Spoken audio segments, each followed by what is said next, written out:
A maioria dos seres humanos acreditam na imortalidade da alma. Grande parte da humanidade sente muito medo da morte.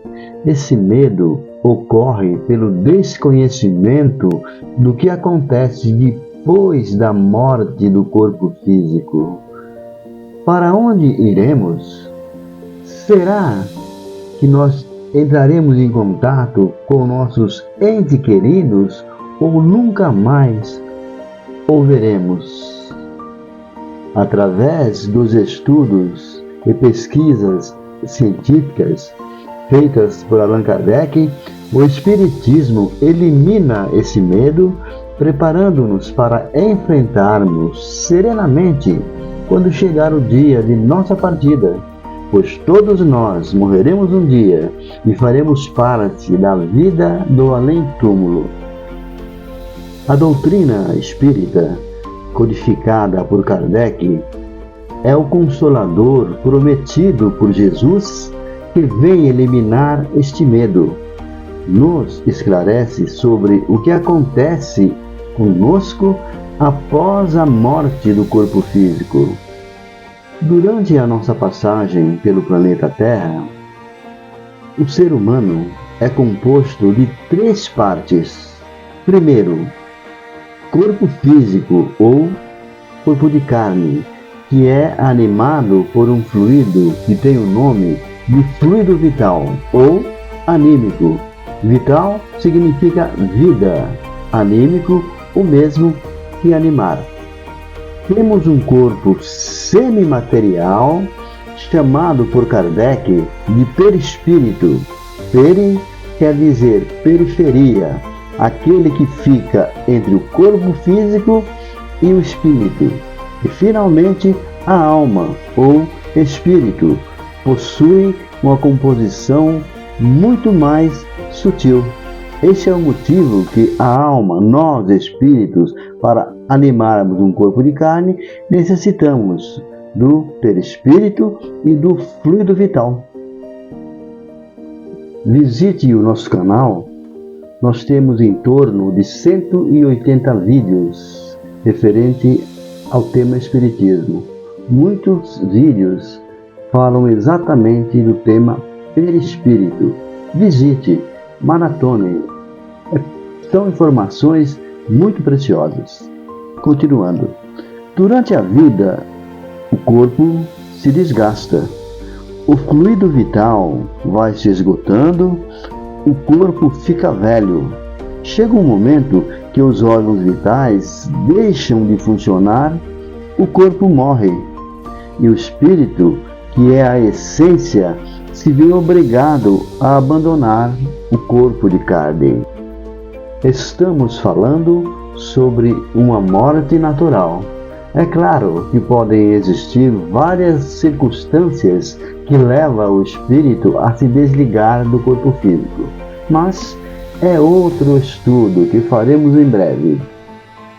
Somos espíritos imortais, criados à imagem e semelhança de Deus, pertencemos ao plano espiritual. Lembrando as palavras do Mestre Jesus: o que nasce da carne é carne, mas o que nasce do espírito é espírito. Portanto, não se admire com a minha declaração de que é preciso nascer de novo. Assim como você ouve o vento e não sabe dizer de onde ele vem ou para onde vai, assim acontece com os espíritos nascidos de Deus. Este ensinamento está em João, capítulo 3, versículo de 6 a 8. Estas declarações do Mestre Jesus deixam bem claro: todos nós somos nascidos do Espírito, ou seja, o Espírito Divino, que é Deus. Então, somos todos espíritos imortais, criados por Deus, que é o Criador da vida. Na conversa com Nicodemos, Jesus também foi claro: Ele disse: o espírito é que vivifica, a carne para nada se aproveita. As palavras que eu tenho dito são espírito e verdade. Este ensinamento está em João, capítulo 6, versículo de 63 a 64. Chega-se à conclusão que todos nós somos seres espirituais. A vida na Terra é um piscar de olhos, comparando com a eternidade do Espírito.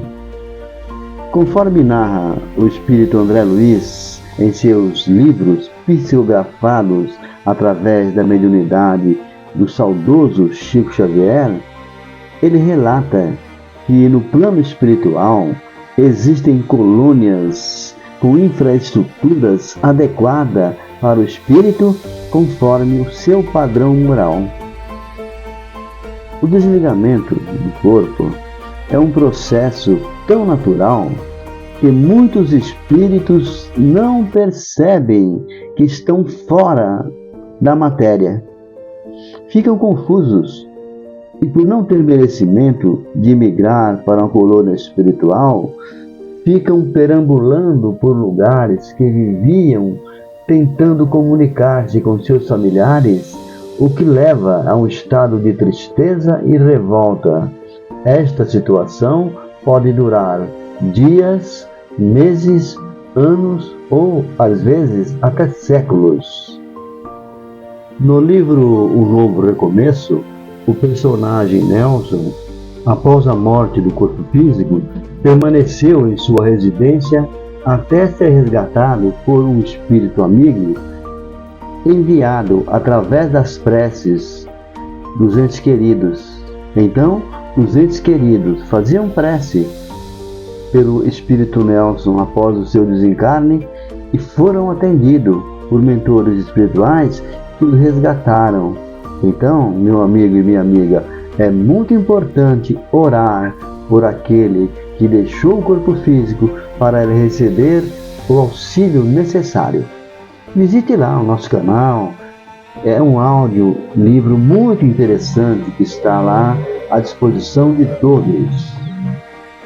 Após um período de readaptação do espírito no novo plano que ele habita, ou seja, no plano espiritual, começa a fase de aprendizado, revisão de suas encarnações, e será-lhe mostrado os equívocos por ele cometido, o que deve ser corrigido, pessoas que ele tenha prejudicado ou auxiliado. Em posse de todas essas informações, começa a elaboração da próxima encarnação, sob a orientação de mentores espirituais especializados em encarnação. Será elaborado um período de estudos e preparação que pode durar anos. Tudo é acertado com os afetos, desafetos, é decidido quem vai fazer parte da família, mãe, pai, primo, irmãos, etc. E o tempo de permanência no planeta Terra. A índole da pessoa não muda após a morte do corpo físico. Os maus continuam praticando o mal e continuam com a maldade no coração. E serão atraídos a lugares onde estão os espíritos que vibram na mesma sintonia, que pensam igual. Aqueles que já conquistaram méritos irão para um local ou uma colônia espiritual onde existem espíritos que comungam do mesmo modo de pensar. A vida na Terra é um ciclo de idas e vindas, e para evoluirmos na parte moral, espiritual e intelectual, temos que reencarnar, até que um dia não precisaremos mais vir a este planeta de provas e expiações, onde bons e maus estão juntos e misturados. No plano espiritual, cada um vive no local conforme a sua evolução moral. Portanto, é muito importante nós procurarmos evoluirmos moralmente no planeta Terra. Eu agradeço a todos por assistirem o vídeo. Deus lhes abençoe, Deus lhe pague, graças a Deus. Não se esqueçam do like. Abraço a todos.